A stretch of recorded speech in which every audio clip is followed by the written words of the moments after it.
Canisius coming in, another team that, or not a Canisius, but another team that looks to defend well. Yeah, and goaltend very well.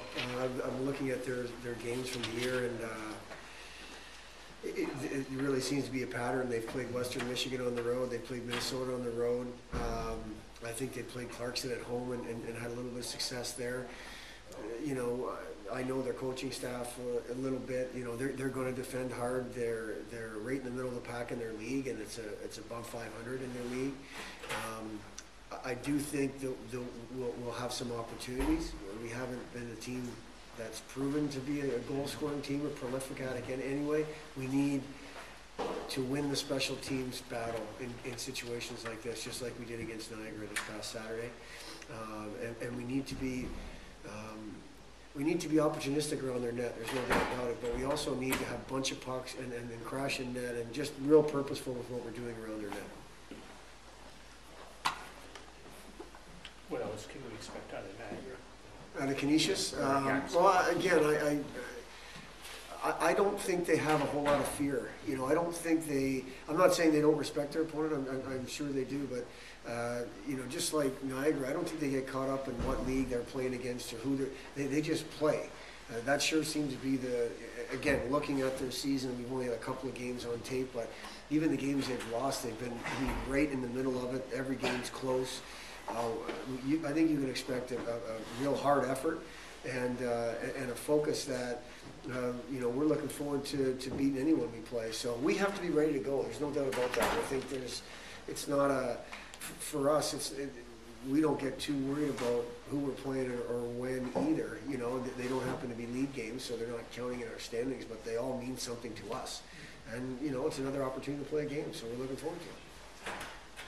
Do you feel like the offense is starting to head in the right direction with three goals and 3 runs? I think it's too early. I really do. With the amount of opportunities we had, now you got to look at it both ways. You got to look at Niagara's goaltending was outstanding, and I think we had a couple of posts or whatever. But there was opportunities for us to show poise around their net in Niagara's game in particular that we didn't. I know what you're saying. We've scored 3 goals in 3 of the last 4 games. I still think both of those, or all 3 of those games, could have been more like 5 or 6 goals. So I think we got to look at it in pieces. Continue to get a bunch of grade A opportunities. Continue to have the power play contributing in terms of results now, and then the offense is coming.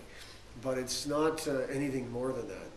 We're continuing to work on it in practice, where we're putting guys in opportunities to score goals. We're putting guys in situations where it's a 2-on-1 or a 3-on-2 where you have to make a play to score a goal. And hopefully that process is going to start to pay off in terms of consistency, because as we all know, you score 3 or 4 goals in a game, it takes pressure off everybody. Seemed like there was a really big effort to get more pucks and bodies to net against Niagara. Yeah, I mean, it's no more of an effort than we wanted against Niagara. I think where the focus of the effort was to get across the offensive blue line with more of a purpose than we have been. In particular, the Notre Dame game. We just did not put their defensemen in situations to defend. They're great at defending anyway, but they want to play the game going the other way, the Calabreses and those guys of the world, and we played into their hands in terms, as far as we saw on tape. Again, that's not taking anything away from the way Notre Dame played us. But against Niagara, we wanted to get back to crossing the offensive blue line with a purpose, getting the puck, hash mark, top of the circle area, down below that, and going to work. And I think we can be pretty good when we're doing it that way. That was our focus. We always want to focus on bodies. We always want to focus on more pucks to the net. So that'll continue to be. But I think the focus that had really been something we emphasized was, let's cross the offensive blue line with more of a purpose than we have been.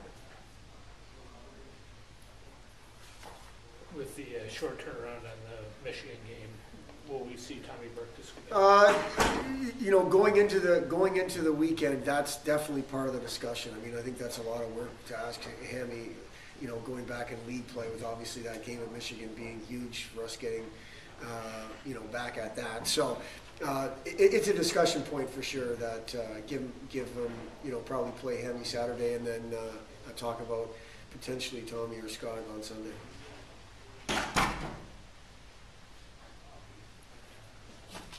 based on the Niagara game, do you feel like power play is finally? Again, I'm not. Our power play has been better. We've talked before Alaska, and then I think before that, whoever. I think our power play has been showing signs of life. Now, the signs of life had been zone time, had been better intensity, had been more chances.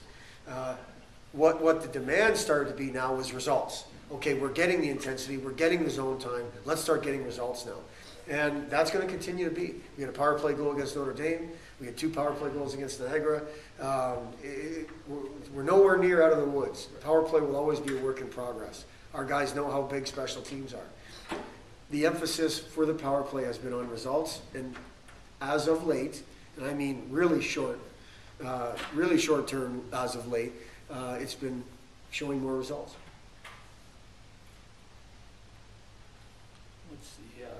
What was the final diagnosis on Chad Sumptions?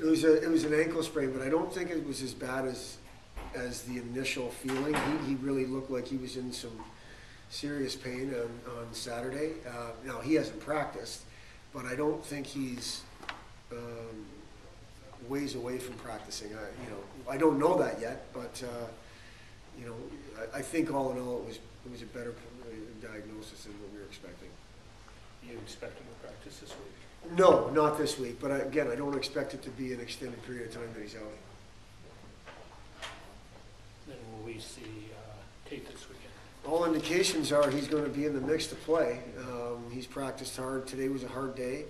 Yesterday was a competition day.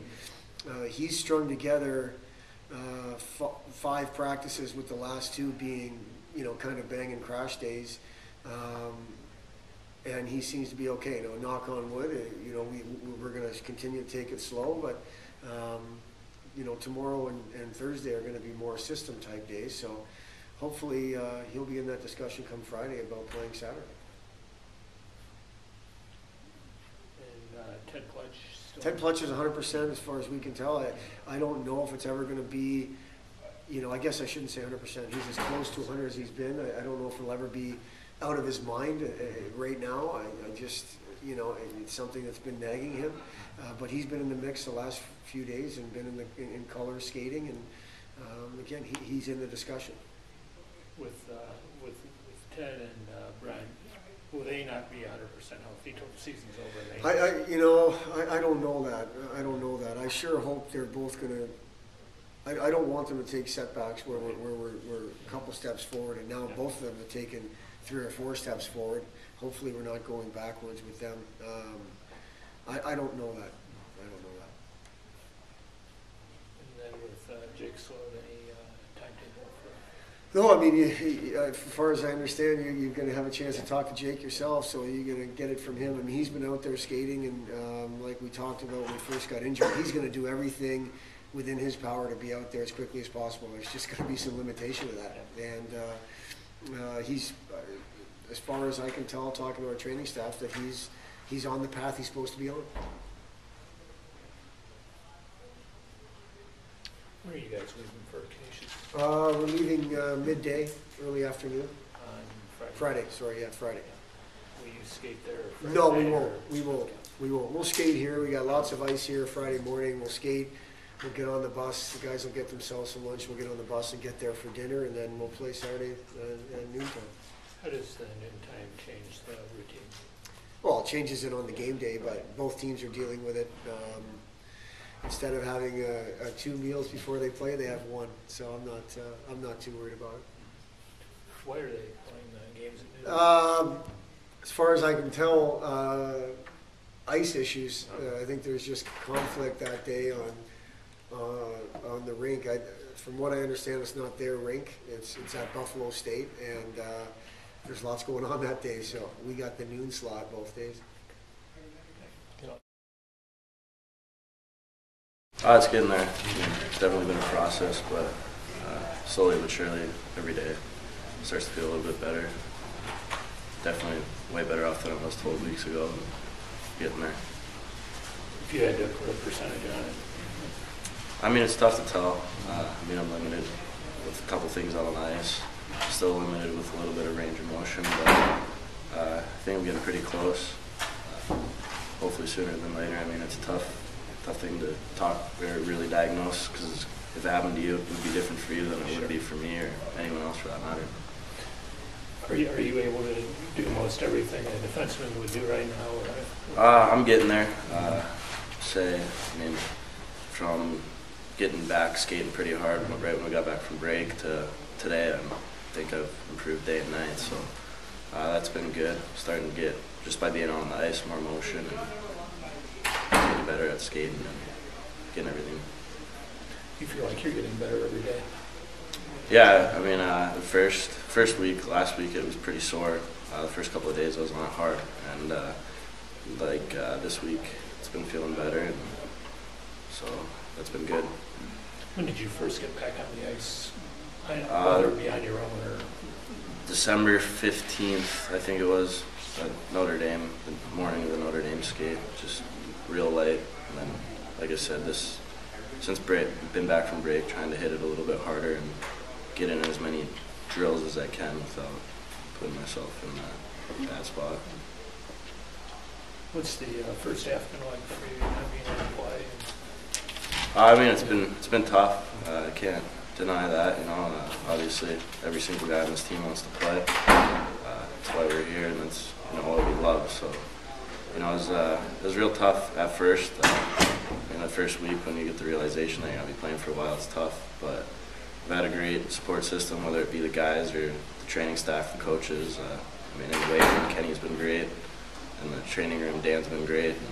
And, like I said, all three coaches have been great, and the guys have all helped out a ton. So, that's made it a lot easier on me. Sound good? That's good. Thanks. Bye.